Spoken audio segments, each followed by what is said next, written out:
Dito pa rin po tayo mga kaganang buhay sa Kabangkalan Livestock Auction Market. May mangilan-ngilan pong late ang dating.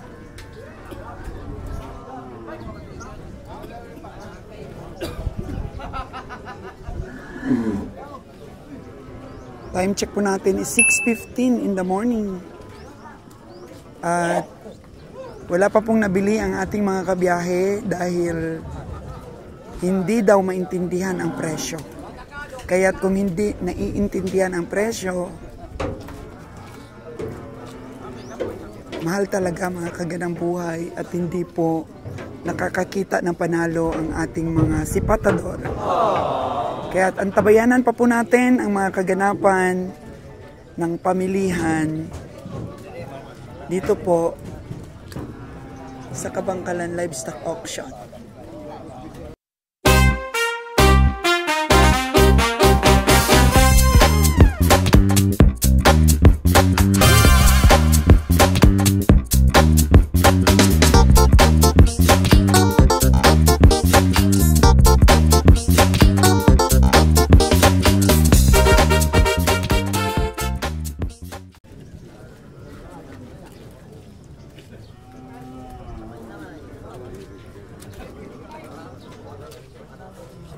Nag-umpisa po ng sipat ang ating team. Kanina pa pong madaling araw.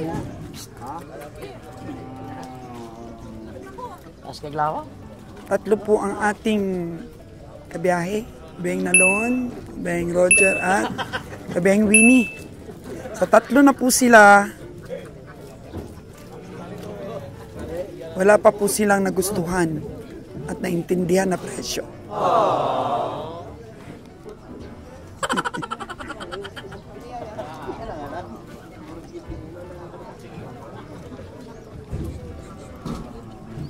Patuloy po ang pag-ikot-ikot pa rin at ibigay lamang sa mga komprador po na gapamersa ngayon.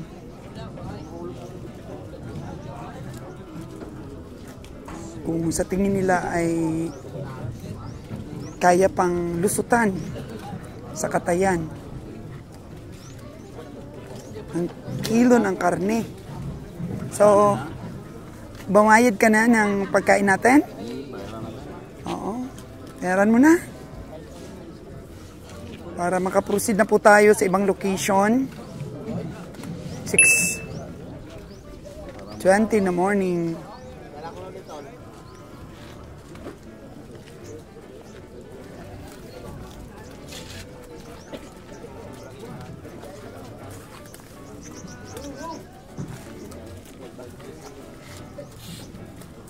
So, tingnan lang po natin ang volume pa rin ng hayop at ang presyuhan po sa bawat stockyard. Binalikan natin ang Kabangkalan.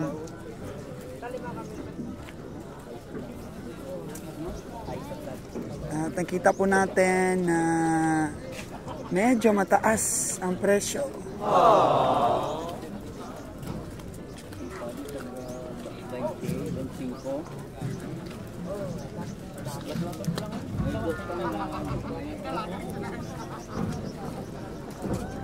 Dati talaga hindi nasisiro si kabiyaheng Roger kahit nagipitan ng tawaran sa mga stockyard. Pero ngayon po nakita ninyo ang pagbabago.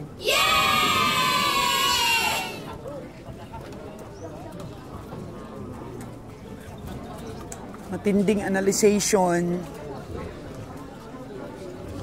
paghawak ng calculator ang ginagawa ng ating team. Nag-uusap-usap silang tatlo kasi ang recovery ng amin pong pagpapakatay, kahit na matalo pa ang pinamili nila mga kagandang buhay, sumahin ang buong kabuuan ng aming recovery at kaya pa rin lusutan ang mga expenses, meron pa rin po silang matatanggap. Kahit yung mga hayop nila ay hindi talaga nakahits sa pamasahing karapat-dapat po sa truck. Pero para mabuhay ang pamilya, proteksyonan din po natin na sapat ang panggastos ng ating mga sipatadora. Na may pang-finance din po sila sa mga gastusin nila. Ayan po, napaka cool ni Kabeng Winnie. Isang ugali po ng isang utusan ng bayan. Kagawad natin. Pag nag-transaction yan, dala ang katalinuhan. Nakakompute na kaagad yan sa utak. Kung may panalo pa o hindi. O wala. Kaya minsan-minsan lang po natatalos Kabeng Winnie every trip. Or masasabi ko nga po mga kagadang buhay na hindi nalaglag yung buong nabili ni Kabeng Winnie ng mga hayop. Hindi yan siya nalalaglag. Kung malaglag man po ang isa niyang hayop na nabili, bawi naman po sa isa. Kaya mula noon hanggang ngayon, hindi yan napapatumba si Winnie sa sipatan. Kaya siya na ngayon ang boss namin dito sa team. Kapag ka po ang mood ni Kabeng Winnie sa pamimili ay masigla, alam namin mura ang mga presyo ng mga ahente. Pero pag puro iling-iling yan si Kabeng Winnie, at puro likramo yan, paikot-ikot lang yan, ibig sabihin, mahina. Hihina ang team.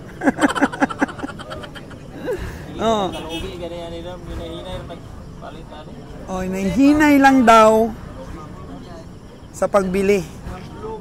Pero pagka nakita namin si Kabeng Winnie na ang bilis ng lakad at may na-mine na, ibig sabihin, maintindihan ang presyuhan na umiikot sa loob ng auction.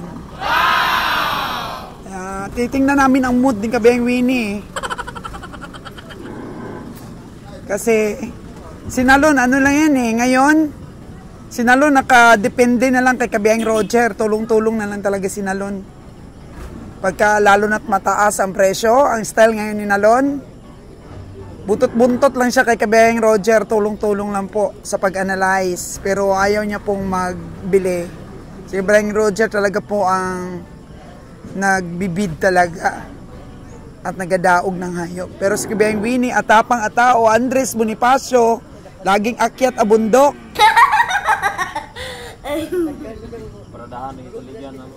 Di pwede daw na paradahan ang asahan natin.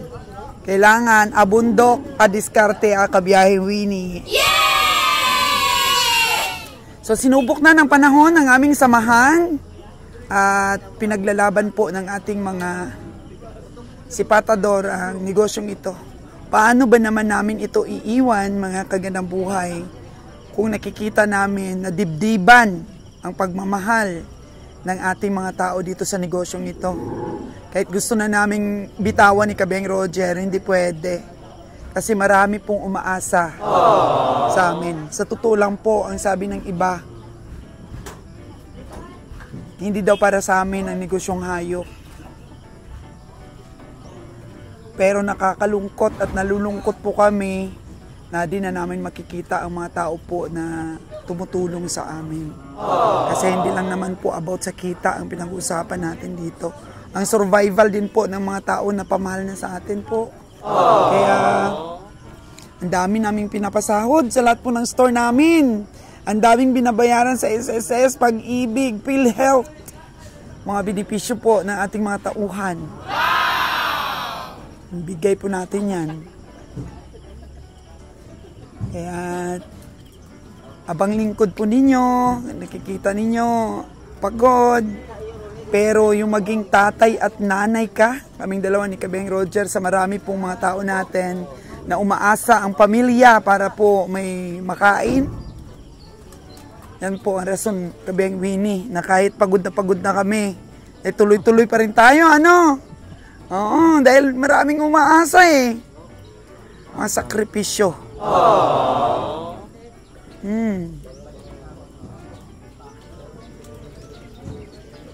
Bakit daw ba hindi mag-charity work si Kagandang Buhay ninyo? Actually, ang tagal ko na pong ginagawa yan. Off-cam lang. Ilan pong mga estudyante ang binabayaran natin sa kanilang mga tuition fee. Ilan pong mga pasyente ang natulungan natin. Takbuhan ng bayan. Kulang na lang po ay maging kapitan tayo ng Il Barrio. Kapitbahay natin. Pagka may mga emergencies yan, manager Bio, ang driver dyan, pahatid kung saan ang kailangan. Kahit 10 oras ng gabi.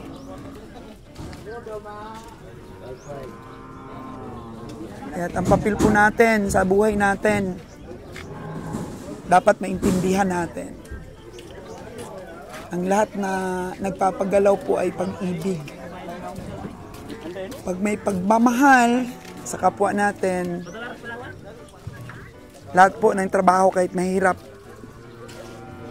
minamahal natin din para po sa kapakanan ng ating mga kapwa na malalapit sa atin. Love can move mountains. Di pa nabinta yung sa'yo dong? Dalawahan? Pila man?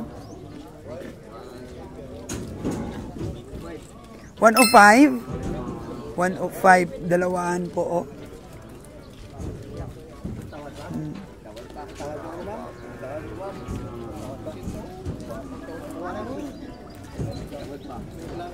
Ito, tinatawaran ni Kabeng Winnie, Magkano man, Kabeng Winnie?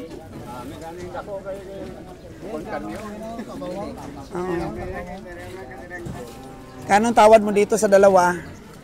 9.5 Magkano ba gusto ni tatay? Yan yun na po kung 105. 9.5 lang tingin dito ni Kabeng Winnie. Yan, kilo na puti. Gaan kasi kilo daw ang puti. 105 na daw ang tawad kay tatay. Ba't hindi pa niya bininta? Balong, 120 na ba? 120. 112 daw sabi ni tatay farmers. Tapos tinatawaran lang ni Kabeng Winnie ng 90 plus.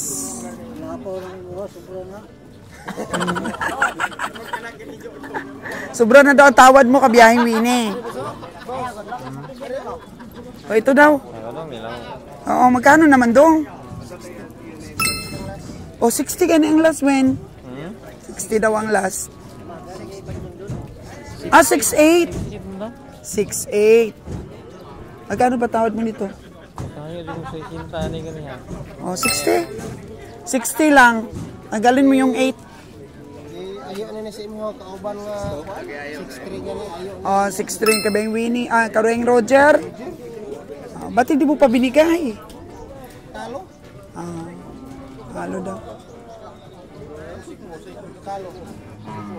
Pasensyahan na lang pagka di maintindihan ang presyo. Ibig sabihin po, di maintindihan ang presyo, hindi nakikita ng ating mga kabiyahe ang kikiluhin at ang recovery sa karne. Kaya di maintindihan mga kaganyan. Gusto ni Kabeng Winnie yung swak sa niya, sa estimate. Saan na? Punta na tayo doon. Alis na yata tayo.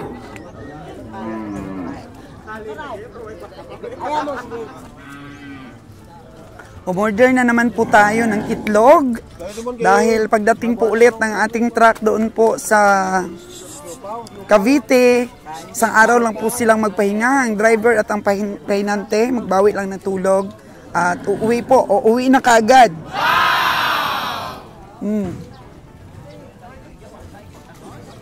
Wala naman pong problema dahil ang dami naman pong paradahan, sabi ni Kabiyahing Winnie. Meron pang nag-aalok kay Kabeng Roger. Meron daw malaki dito.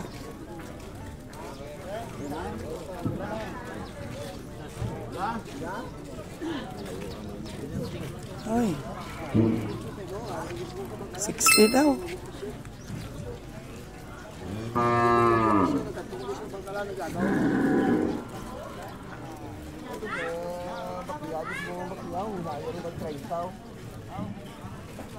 Mapuli mo ko ganit.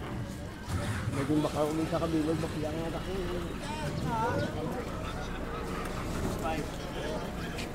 70. 70 pala po ang presyo. 6.5 ang tawad ni Kabeng Roger. Hindi daw puno. Parang jelly. 6.5. Ang tawad ni Kabeng Roger, 70 po ang presyo ni Dudong.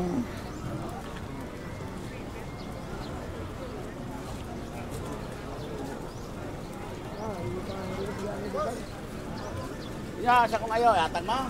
Good morning. Boss Roger, way pagid. Wala. Wala pang nabili. Hello. Wala, di namin maintindihan daw ang presyo eh. Sabi ng mga sipatador. O ito kay Dudong, tinawaran na ng 6.3 ni Kabiyahe. Gusto 6.8. Kaya, di kaya. Sunod na lang daw. Next time. For this Carabao, 63K. Ang tawad ni Kabeng Roger, 68 talaga ang gusto ng ahente. O, ngayon, ano na, bumaba na ng 1,000. Yun na yung pangharap. Mahina ang pangharap. Hindi naman siya puno kita eh.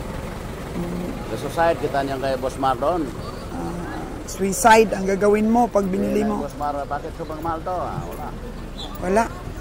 Kaya nag-iingat din sa pamimili si Kabeng Roger dahil marunong ding sumipat ang atin pong taga-Katay. Pamasahe. Pamasahe lang, no? Ngayon, pag hindi na namasahe yan, ay sabihin, Boss Mara, bakit mahal ang bili mo? Oh, no! Tama lang. Tama lang dapat na pagtingin ni Boss Mar, pasok pang patungan ng pamasahe. Kaya sa mga future na bihiro na kagaya namin, kailangan maintindihan nyo ha, yung mga hayop na binibili nyo. Bininta daw, 73 na daw ngayon. Bakit di pa bininta? Uy, 73 na daw ang tawad dito. Pero sabi niya kanina nung tinanong magkano, 70 daw. Kaya dakip ka agad po. Oh no! Sila mismo din nila naintindihan kung paano nila presyuhan ang kanilang hayop. 73 na ang tawad pala, di binigay. Tapos, nung tinanong mo, magkano? Sinabihan ka ng 70. O, doon kaagad, kaagad sila dakip. Oh, no! Sila nagsasabi ng totoo. So, doon na lang daw kami bumili. Sabi ni Kabeng Roger, kasi pagpilitin natin ang presyo, nako! Nako po! Nako po! Malulog eh. Yeah. Ay, magagalit si Boss Mar sa atin pag sobrang mahal ang pila eh. Kaya wag natin galitin si Boss Mar. Talagang sipatin natin mabuti na reasonable po talaga na patungan niya ng pamasahe bawat isa.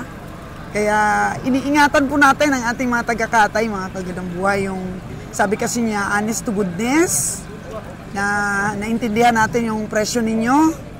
Kasi pag sinabi niyo ang presyo, si Boss, yan.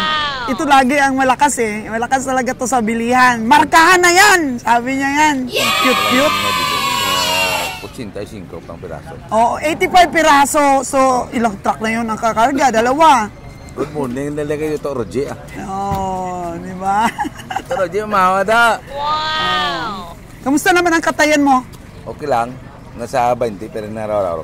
20 heads po ang napapaubo sa katayan, kaya umahanga po kami dito kay Junjun. Gusto namin gayahin din sa lugar namin.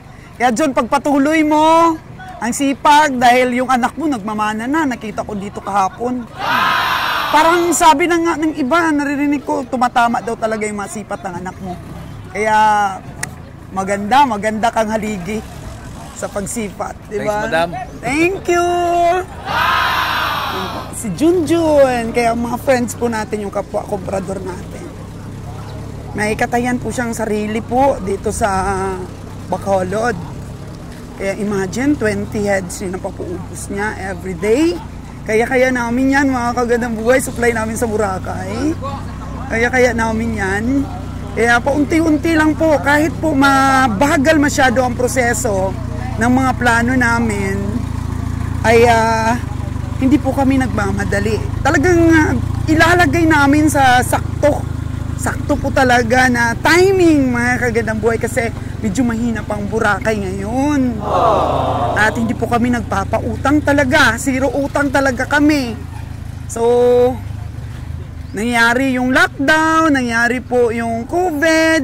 Hindi po kami nangonsumisyon po sa pagsingil sa mga pautang. Ayan. Yung iba po umiiyak na dahil di nila nasisingil ang mga resort. Pero kami po, nakangiti pa rin sa oras ng pandemya dahil yung pera po namin hindi po hinahawakan ng ibang tao. Kundi maubos man po, at least kami pong nakinabang, di ba? Kaya sa mga future negosyante dyan, na lagi pong nanonood sa aking mga vlogs, zero utang po dapat, ha? Huwag kayong magpautang. O kung mga nagpapautang rin lang, yung mga trusted talaga ninyo. Ako nga, kahit trusted, pumaltos pa rin eh. Kaya mas maganda talagang policy, mga kagandang buhay, yung zero utang po sa ating negosyo. Yan. Anapana pa rin yung ating mga kasamahan at retreat na po kami, mga kagandang buhay. Pasensya po at wala po tayong maraming na feature sa pamimili natin. Dawis po kami. Abangan po kami dyan sa Dawis.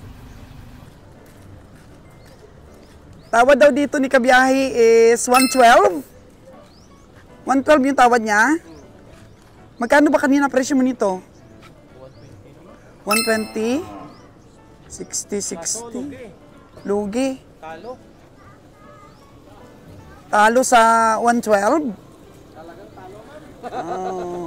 So, dagdagan lang daw, padagdagan lang daw ng 1,000 para maging 113. So, 50 plus. 52 tsaka 51. Tingnan natin, tanungin natin si Kabeng Roger. Oo. Tanungin ko si Kabeng Roger, ha? Oo. Kinausap po tayo ng ahinte na... Ay, ito si Kabeng Winnie. Kabeng Winnie, 112 daw ang tawad nun ni Kabeng Roger. Padagdagan na lang daw 1,000. Kaya pa ba? Bali... 53 tsaka 52. 113. Oo, 113. Daugon mo ba? 1,000? Ha? 1,500. Magkano pala yun? 60 tapos yung isa. Ay, sorry po, mahina yung kagandang buhay ninyo sa math. So, magkano patupa? Pag 113? 60 at saka 53? Saan ang 60 dyan? Yan sa ito. Mahal na. Oo. Pero bakit ganun ang tinawaran ka Kabeng Roger ng 112? Oo, pero dagdagan lang daw 1,000. Tanungin mo muna si Kabiyahe. Andun na sa labas. Oo, tanungin natin si Kabiyahe.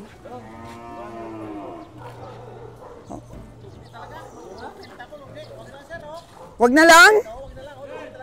Lugi talaga. Wag na lang daw, nagbago pa ang isip. Oo. Proceed na po kami sa Dawis, mga kagandang buhay, mga gaano ba ang oras na gugugulin natin, Kabeng Roger? Mga kating oras, nandun na tayo. Dadaanan din natin, Kabeng Winnie, yung Panyabunan, di ba? Dadaanan natin mamaya yan. At ngayon kasi traffic pa dahil may eskwela. Oo. Oras natin is alas 7:05 na. Oo. Ba't di ba kayo nakabili kanina? Mula kahapon, hindi nakabili. Kasi medyo nagaging agresibo yung mga hinte. Sobrang taas ng presyo nila. Akala nila talagang susubok. Mamili tayo ng mamili.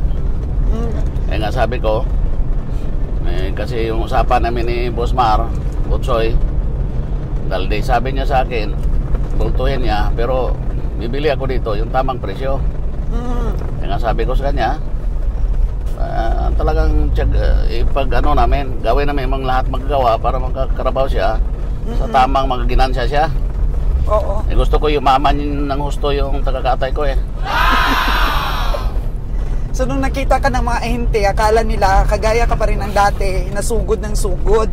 So naging agresibo sila sa presyuhan nila. Akala nila ubusin mo yung mga hayop. Dapat ang gagawin dyan sa Kabangkalan, may time kasi yung mga medyo manaba. Hindi naman mura, medyo mababa ang kunti. Kung natao lang talaga pagpunta natin, kunting hayop. O kunti talaga. Minsan sobrang daming hayop dyan. Noong nakarang linggo daw, sobrang daming balik. So ngayon pala, bulto ang gusto ng ating tagakatay. Tapos bulto, tapos kakatay siya. Either anong gusto niya. Sabi ko sa kanya, kung anong gusto mo dyan gawin, makaginansya ka, di gawin mo. Sa amin, kahit namasahe lang. Gusto niya honest to goodness eh. Kaya mas lalong yung pinag-ingatan niya yon ang pamimili para at least may kikitain pa yung tagakatay natin pag binultyo sa atin ano. Siyempre ganun yun eh. Hindi sa negosyo kasi hindi naman dapat na mura tayo mamili. Dapat medyo tama lang presyo. Yung maintindihan ang presyo. Kasi kung sa lapat lang presyo, karne yung tinitingnan natin, hindi yung pag mahal na, wala na sa karne, huwag na lang tayo bumili.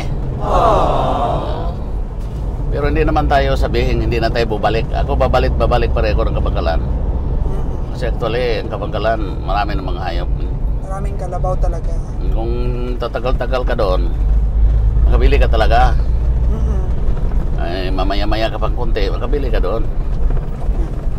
Kaso lang tayo, hindi ayaw, mahal daw. Mahal daw, sabi ko ba yung Winnie? Huwag kang mag-alala, sabi niya sa akin, marami namang paradahan. Maraming bundok doon, wala pa ako rayuma. Sabi niya, wala pa ako arthritis, kaya ko pa umakyat ang mga bundok. Grabe, atapang tao talaga. Bundok kahit bundok pa, kung minsan sa bundok, mas mahal pa nga sa paradahan. Oh no! Kaya kung kahit saan ka mamumili, basta nasa tingin lang sa karne, yung tingin mo. Minsan maganda pa sa paradahan bumili kaysa bundok. Oo.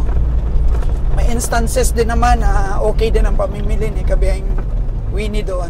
So ingat pa rin Kabihang Winnie, kahit sabihin natin bundok pa rin yan Kabihang Winnie. Sipat pa rin, no? Mahal pa rin talaga. Hindi yan ma-imbit. Tsamba-tsamba daw. Hello, good morning sa ating mga subscriber dyan. Kay Madam Souls na subscriber, good morning. Dito tayo ngayon sa Dawis Stockyard Market, bili tayong kalabaw at saka baka. Tara, sipatin natin ang mga kalabaw nila at saka baka. Hello once again. Welcome po dito sa Dawis Livestock Auction Market.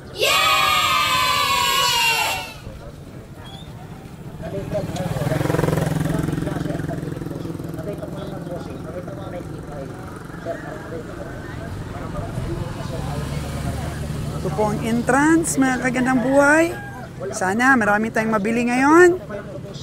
Dali nga kami ng Cebu sa Carrefour, mula Bubo, hanggang sa Carrefour, hanggang sa Toledo, wala magtitinda na rito po siya. At kung kami sa Carrefour, nagtanong wholesale at yun, pero wala silang rito.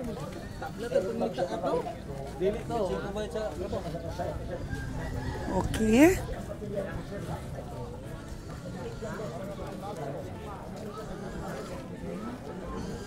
Time check po natin is alas 8:10 ng umaga.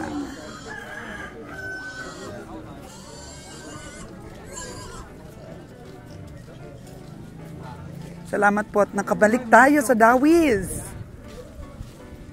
Hello! Oh! Kamusta po? Maganda po ang araw. Magandang araw, sabi ni boss. Magkano naman ang iyong kalabaw?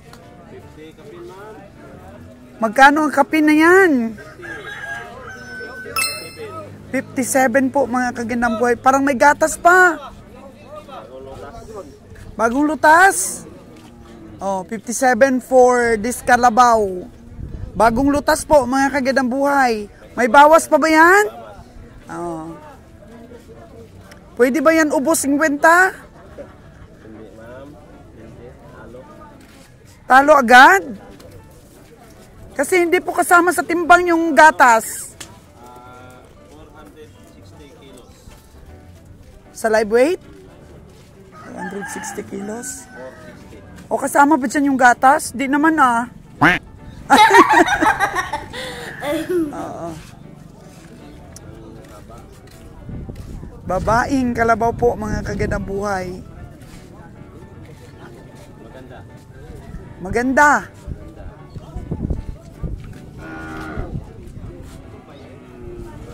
May gatas pa siya mga kagandang buhay eh. Bagong lutas, no? Pag-alagaan pa ito ng konti, tataba-taba pa ito kasi wala nang dumididi sa kanya.